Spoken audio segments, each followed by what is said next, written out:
¿Qué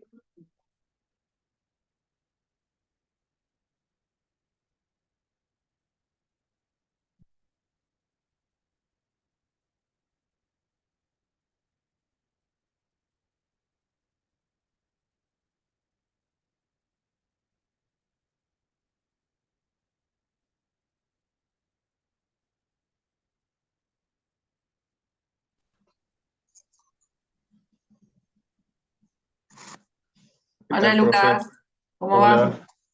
Bien, todo bien. Me alegro.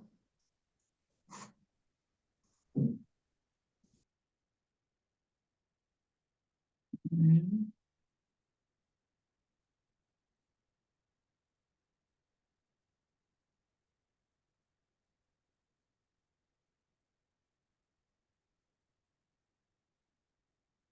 Hola Mariano, Buenas ¿cómo noches. va? ¿Qué tal? Buenas noches, profe. Buenas Hola, noches. Lucas. ¿Cómo están? ¿Cómo ¿Todo estás, bien? Mariano? ¿Todo bien? Bien, bien, acá andamos. A ver,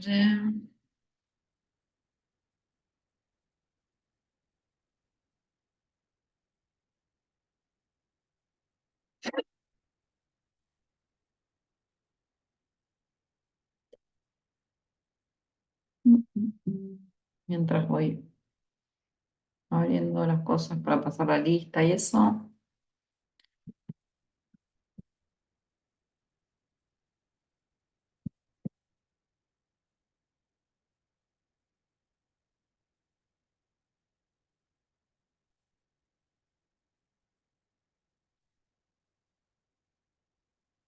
Bueno, debo decir que me alegré un poco de hacer la clase con el frío que hacía. ¿Ustedes hicieron a tiempo o ya estaban en camino? Yo llegué a la puerta del profesorado y ahí me enteré. Yo estaba en viaje, pero por suerte no estaba lejos de casa, sino que llevaba 20 cuadras. Así que ni Mm. me avisaron, me bajé y bueno, me tomé el colectivo de vuelta. Sí, yo avisé apenas me entró el WhatsApp de rectoría porque dije, debe haber gente que ya empezó a viajar. Sí, encima hoy salí un ratito antes porque fui a buscar el libro. Así que, Bueno, pero bueno, igual calculo que para mañana eso que va a haber luz, que va a estar resuelto, era ¿no? grande el corte, ¿eh? Sí. Era grande, sí. Y debe No tener que sé. ver con que hace mucho frío y se usa mucha energía Y se consume, sí. No sé. para la calefacción. Eh, Buenas esperemos- noches, profesora. Hola, Valeria, ¿cómo andás? ¿Cómo está usted?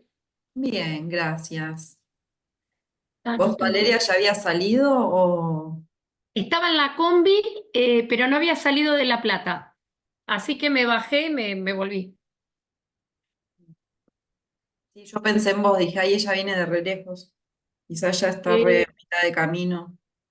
me suelo tomar, vuelvo temprano de la escuela, hay días, los lunes y los viernes en realidad, que es el día que curso todas las horas y tengo horas especiales en la escuela, entonces vengo un ratito antes y después me tomo una combi acá a la vuelta, Mm. que pasa acá en 7:55. Entonces me resulta más dinámico. ¿Cuánto tiempo tardás con la combi? Una hora, Si no hay accidentes o esas cosas que pueden suceder en claro, la sí, sí, autopista La Plata, Buenos Aires, que siempre es sí, es un caos. un caos, ¿no? Pero ya todo es un caos, porque yo uso mucho la General Paz para ir a dar clases en Lugano, en la escuela técnica, y hay días como hoy que son perfectos, en los cuales en media hora llego, y hay días que tardo 50 minutos, una hora, o sea, nunca sabés a ciencia cierta, es un tema. Lo que Eh, tienen en Capital es que es todo lejos allá, ustedes. Todo lejos es. Vale, sí, yo hoy tardé 45 minutos en colectivo y vos tardás una hora. Una Y hora, yo sí. estoy a nada, a 30 kilómetros, no, menos de 30 kilómetros del instituto. claro.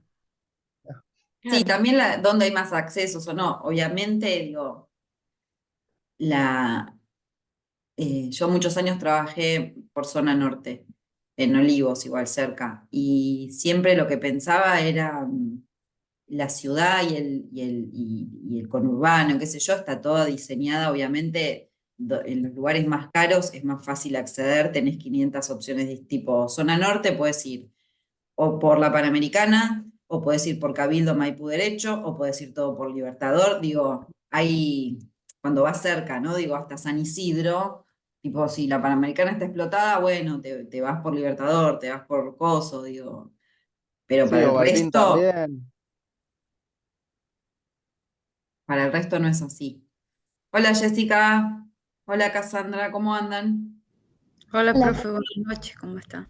Todo bien, gracias. Bueno, pongo esto, ya estamos. Bueno, hoy nos tocaba el querido Antonio Maraval con su texto sobre el barroco, ¿no? Em, Me gustaría, yo acá tengo todas mis notas,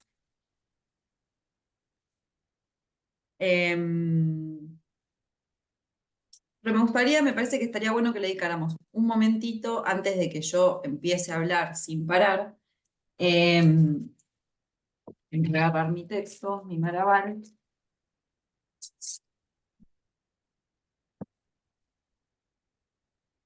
Y que leyéramos un poco juntos, más que nada como una especie de ejercicio para ver a qué le prestamos atención en el texto, ¿no?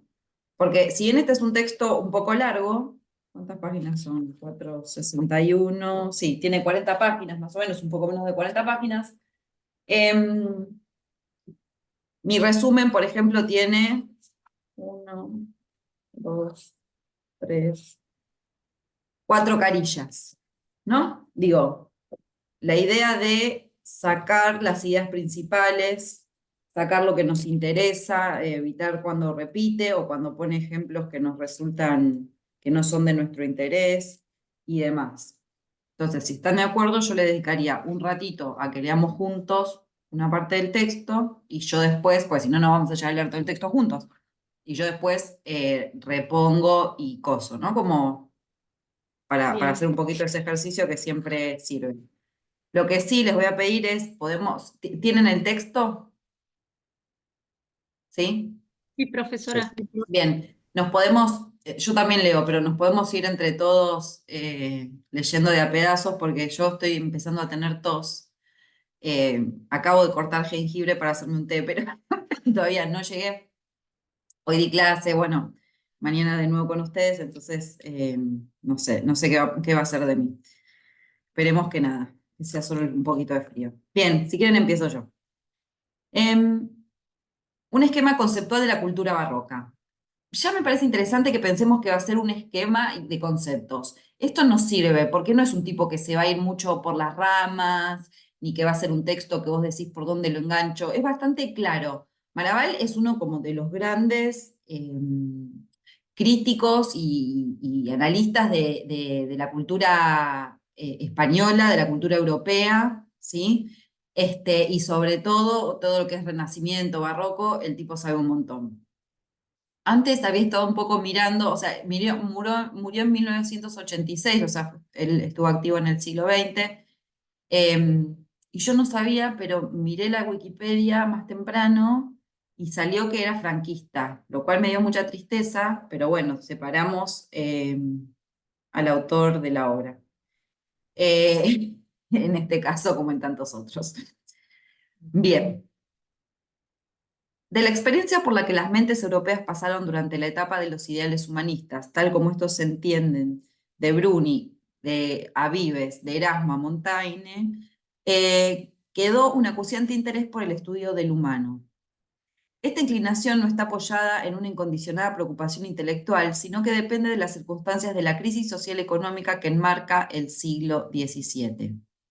Cuando se tiene conciencia más o menos clara de que las relaciones de individuo a individuo y de cada uno de estos con los grupos de diferentes naturaleza en que se insertan han sufrido una seria transformación, cuando en conexión con lo anterior se busca actuar sobre los hombres para alcanzar en la sociedad de los mismos unos objetivos prácticos que entrañen una novedad en el sentido propio de la vida humana, individual y colectiva, resulta entonces fácil comprender el hecho de que el saber acerca del hombre interese superlativamente.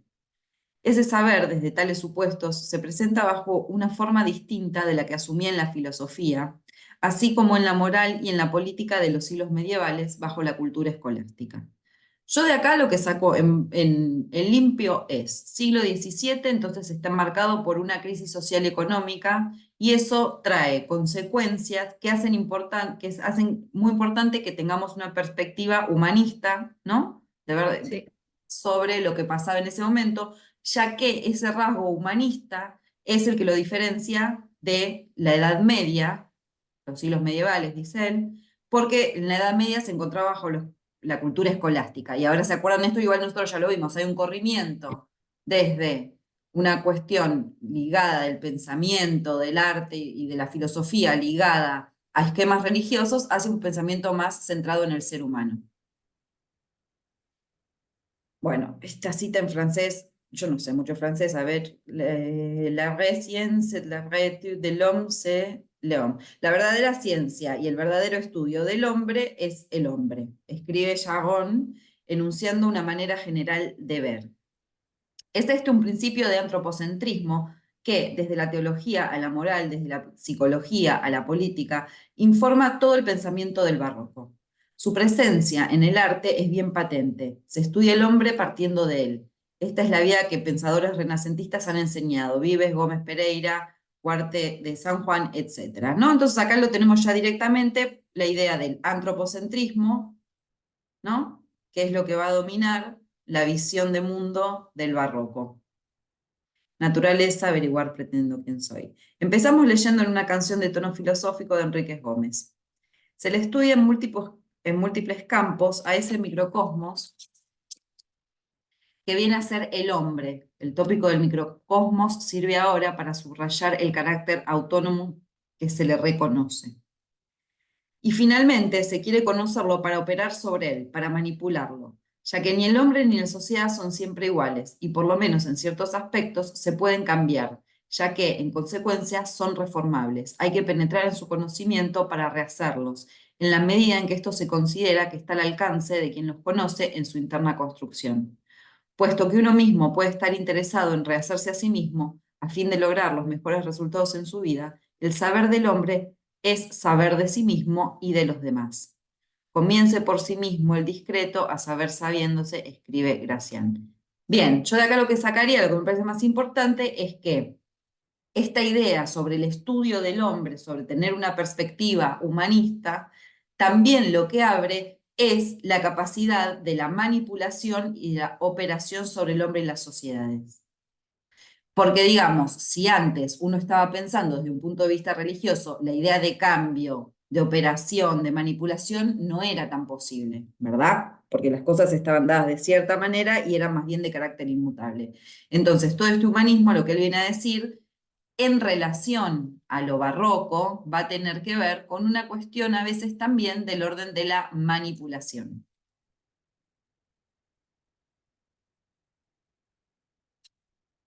Bien. ¿Quiere que siga? Dale. El código no utiliza. Dice, bien o mal, por acertada o equivocada senda, con una finalidad más o menos innovadora, más o menos conservadora, según los casos, en la época del barroco no solo se eclipsa ese afán de conocer el interno funcionamiento del hombre. La metáfora funcional se ajusta a la psicología de Huarte, tan influyente en la mentalidad barroca, sino que se intensifica. La crisis social es más aguda y la conciencia de la misma más honda. Sus amenazadoras tensiones más problemáticas. El hombre necesita más que nunca, hasta ese tiempo, poder actuar gobernando a los demás hombres y a su sociedad. Por tanto, necesita conocerlos. Bien, espera. Hola Antonella, ¿cómo andás? Hola, profe, bien, disculpe la tardanza. todo bien. Escúchame, estamos en la página 424 de Maraval, que es la segunda carilla, para que estés al tanto. Bien, entonces, genial. Entonces, bueno, sigue adentrándose en esta nueva perspectiva y habla del el interés que existe cada vez más fuerte por el funcionamiento del hombre. Por funcionamiento del hombre en sentido muy amplio, pero incluso hasta psicológico, ¿no? Nosotros vamos a ver que hay, además de las ideas, también está esta idea de personajes con, lo vamos a ver en La vida de sueño, como con grandes preocupaciones filosóficas. ¿Alguien ya leyó o ha leído en otro momento de su vida La vida de sueño? Sí. Cassandra. Bache, Y yo bien. en la secundaria. Claro, sí, yo también. Eh, Ahora igual va a ser un flash cuando lo vuelvas a leer después de la lectura de la secundaria. Eh, No me acuerdo mucho porque también fue en la secundaria. Antonella, vos sos muchísimo más joven que nosotras dos, no tenés disculpa. No, Y y yo que yo, algo, no, somos todos yo son más ya- jóvenes que yo ya me estoy jubilando. Eh, Igualmente, pero sí. Bien, entonces esta idea de psicología lo vamos a ver mucho y de cuestiones hasta filosóficas y existenciales que atraviesan a la mente barroca y que en la vida de sueño la vamos a ver. Pero también que se suma a esta idea de crisis, y si entendemos por un lado que tenemos la idea de crisis y por el otro también entendemos que la perspectiva cambió y que los hombres pueden ser manipulables o que se puede como redirigir o cambiar el curso de la historia y de la sociedad, la crisis va a hacer que sea muy necesario hacer eso. Entonces es doblemente el interés por el funcionamiento del hombre, no solo porque está en la época, sino que la crisis empuja a ese conocimiento para ver cómo salir de esa crisis. Y a la vez, esa crisis, al ser vista desde una perspectiva humana y no más bien divina, es aún más angustiante, porque es una crisis hecha por hombres y de la que solo se puede salir obrando los hombres. No es, uy, las plagas, ¿entendés? Como, bueno, la cosecha fue mala y nos morimos de hambre, pero Dios, vamos a hacerle unas ofrendas, digo, con un pensamiento más mítico que podemos pensar que existían en otros momentos. Acá ya no, ya es como, bueno, en este quilombo nos metimos nosotros y nosotros vamos a tener que salir, no, por más que recemos y todo, es necesario, ¿no? El ímpetu humano. Bien, ¿seguís un poquito? Sí. En un momento decía que se despoja del factum para que el hombre se empiece a hacer cargo de ese devenir, ¿no? Que en el que es el protagonista. Esto es lo que dice usted. Sí, totalmente. Hay que pensar que eso es muy angustiante, digo. Y esto empieza ahora en el barroco, pero después Nietzsche, cuando dice el hombre ha muerto, lo dice a finales del siglo XIX, ¿sí?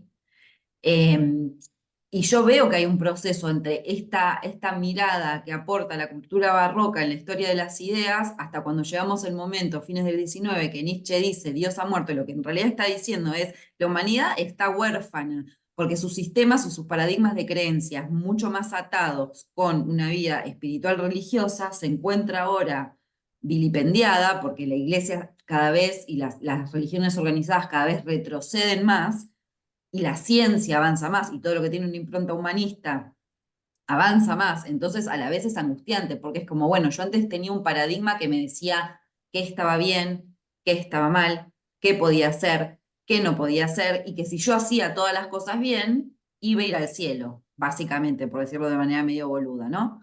Digo, ahora eso ya no está.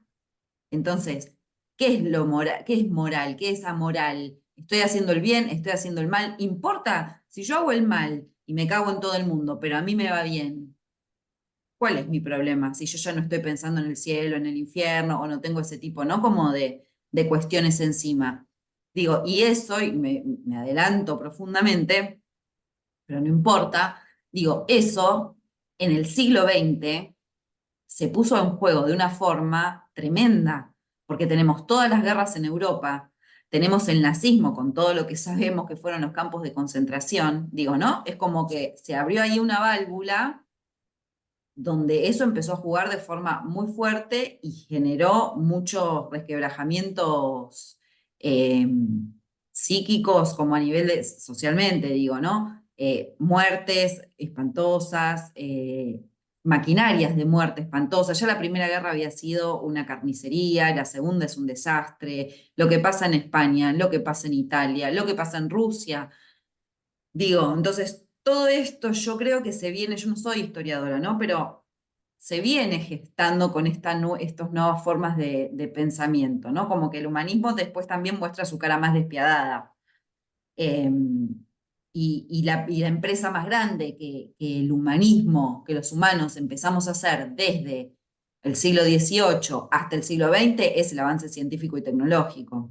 Y eso después fue usado para matar a la gente de forma eficaz, ¿no? Es como una gran herida ahí muy, muy importante. Pero bueno, me fui mucho por las ramas. Sí, perdón, Pero Valeria. incluso, perdón, una acotación, no solo matar la gente con eficacia, sino que todo eso también sirvió para que, digamos, correr al hombre de un lugar central, mientras, digamos, no solo mataba, sino que la gente se quedaba sin trabajo, eran reemplazados por máquinas, entonces ya el ser humano, el hombre como ser humano, ya también, perdón, No, no, no, perdió, totalmente, estoy totalmente de acuerdo. Eso sí, más después, ¿no? Como en la segunda mitad claro, ya. del siglo XX, totalmente. Y yo me pregunto, y esto es una pregunta posta que me hago, es, todas estas, espero no ofender a nadie, cada uno tiene derecho a tener su opinión. Tipo, disclaimer, sigo. Digo, todas estas nuevas creencias medio esotéricas que pululan por todas partes, de gurúes que aparecen, perdón, pero vieron la tarada que se hace eso del tapping, que se toca, que dice yo hoy voy a estar bien, mi bebé no va a llorar, qué sé yo, digo, Casi no los vi también, sí, sí. ¿no? Sí, los vi. Digo, todo eso llenó un teatro. Hay gente que fue al teatro y lo llenó. Mujeres, sobre todo. Y eso me da un odio que nosotras seamos las que en la desesperación caigamos en esas estupideces. Hay que trabajar mucho todavía, chicas. Y digo, eso a mí me parece que son formas que tiene la humanidad cuando se vio después, o sea, lo estoy diciendo yo como atea, ¿no?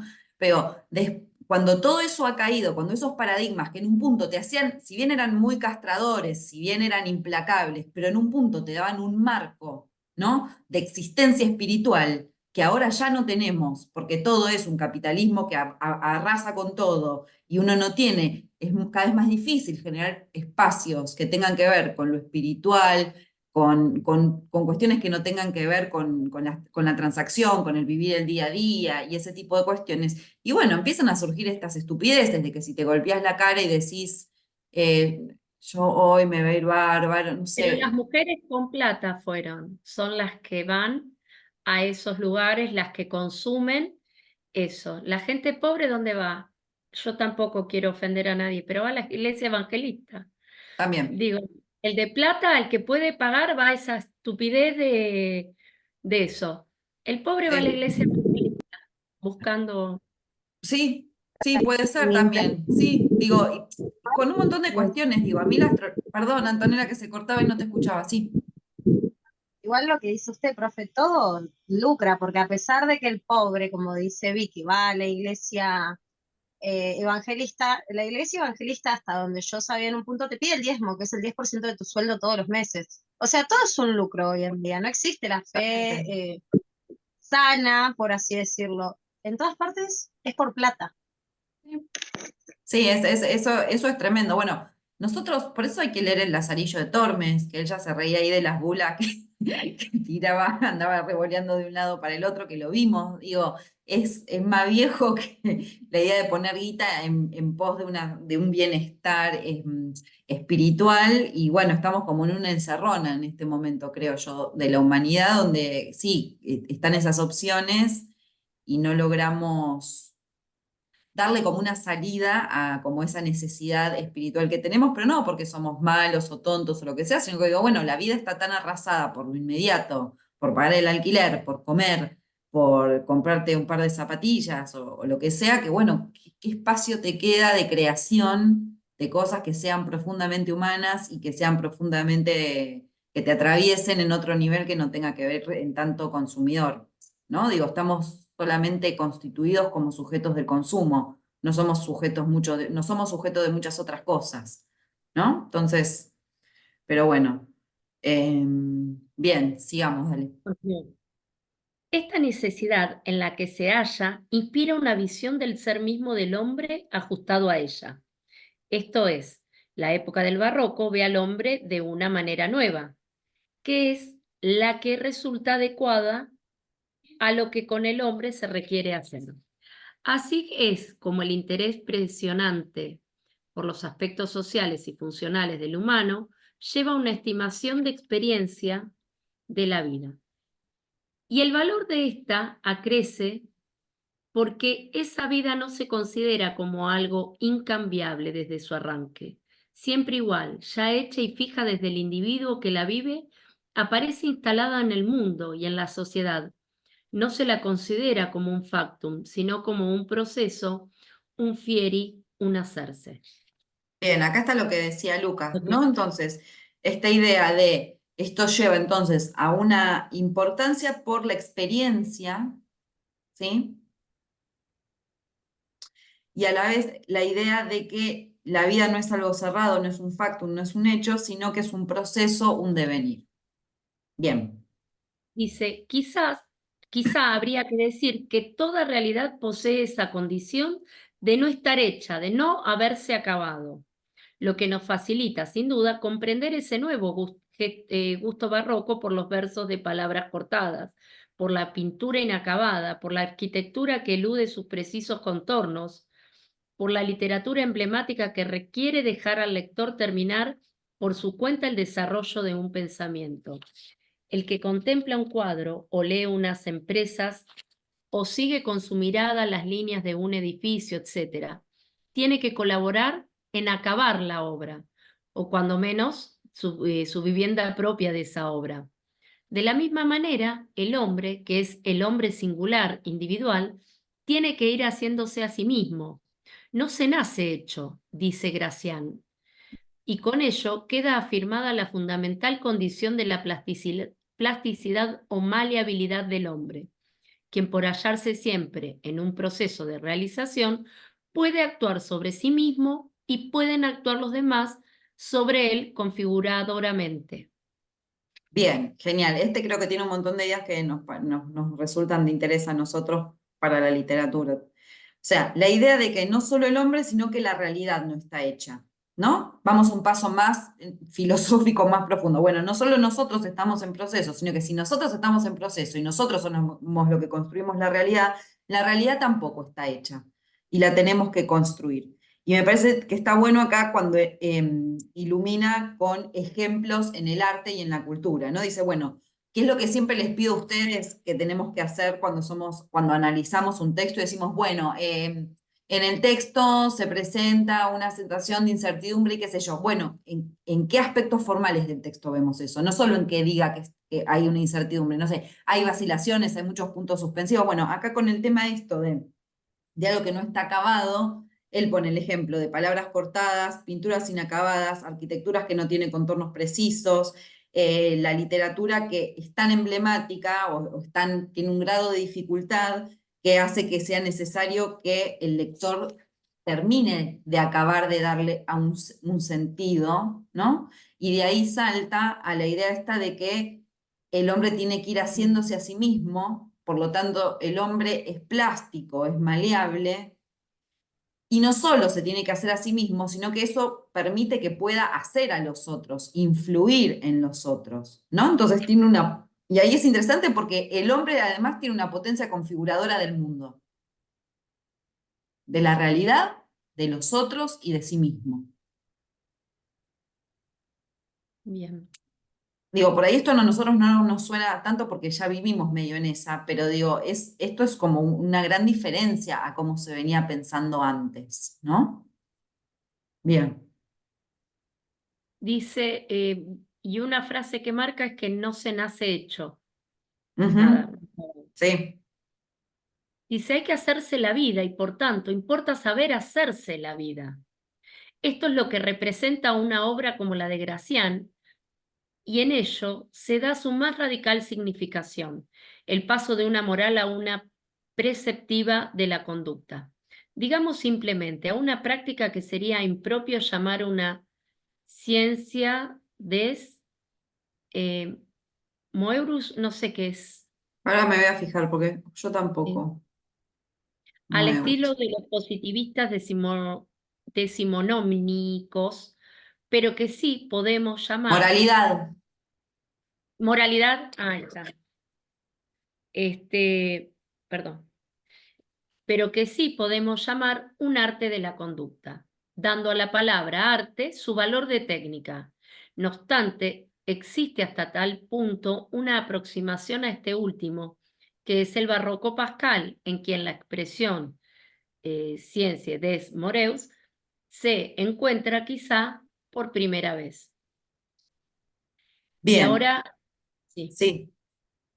No, digo, ahora arrancaba con lo que decía el planteo de Segismundo, no. Qué cosa espectacular el planteo de Segismundo. Entonces, la cuestión, o sea, de la moral empieza a estar teñida con la idea de la conducta, ¿no?